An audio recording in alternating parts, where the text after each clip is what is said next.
With us for complete live coverage. From Hurricane Dean to politics, President Bush today made a new attempt to deepen U.S. links with Canada and Mexico.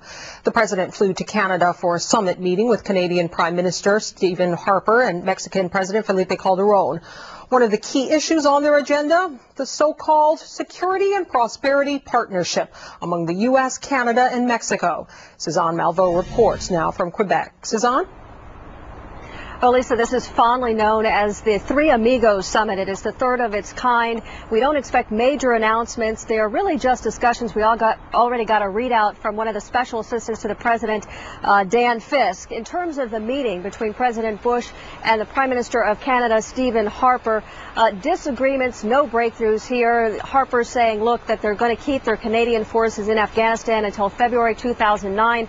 Beyond that, he's going to have to get Parliament's approval.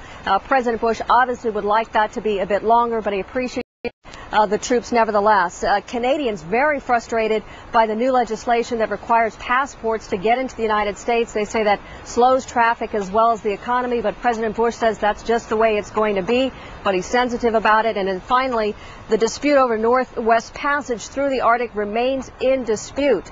Now Canada claims control over this, but Bush says it's an international passage and a waterway. And finally, very quickly, President Bush meeting with President Felipe Calderón.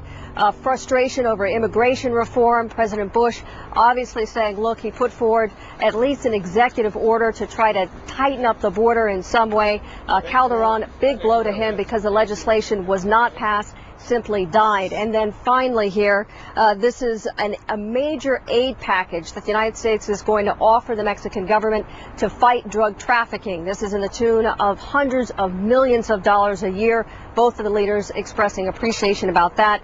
And Lisa, finally the president saying, look, he's offering any kind of assistance to the Mexican government in the case that Hurricane Dean actually hits within the next 24 hours. Lisa? Suzanne, we know that there are protesters gathered there as well. What can you tell us about those protests? As I understand, they've actually been kept quite a distance away from the three leaders. Is that right? Well, they certainly are. There's a 10-foot fence. There's a large perimeter. That we're talking about hundreds of protesters, most of them against the participation of Canada, the troops in Afghanistan. Most of them anti-war protesters. There are some who are protesting the fact that a lot of these talks are between the government officials as well as business leaders and don't involve the average worker. Lisa? Suzanne Malveaux, thank you very much for that report. Now, the White House insists the Security and Prosperity Partnership is not a threat to U.S. sovereignty. Critics of the partnership remain unconvinced. They say the SPP is an attempt to create an outright North American Union without congressional oversight. Christine Romans has the report. In Canada, for the second day, hundreds demand their government withdraw from the Security and Prosperity Partnership. Security is heavy as President Bush arrives for his third SPP meeting. The first was in March 2005 in Waco, Texas, then again in Cancun last year. The leaders of the U.S., Mexico, and Canada promising to integrate their economies by the year 2010, streamlining regulations with the advice of North America's biggest companies. Critics say the process is taking place behind closed doors on everything from energy policy, healthcare, trade, and border security. It really is sort of this public policy, academic, governmental set of elites who are making decisions and harmonizing rules and regulations outside the scope of the general public's knowledge. Border security advocates in this country fear the goal is open borders to move goods and people between the three countries, a risk, they say, for American jobs and security. Canadians worry that Canada's rigorous worker and food safety standards will be watered down.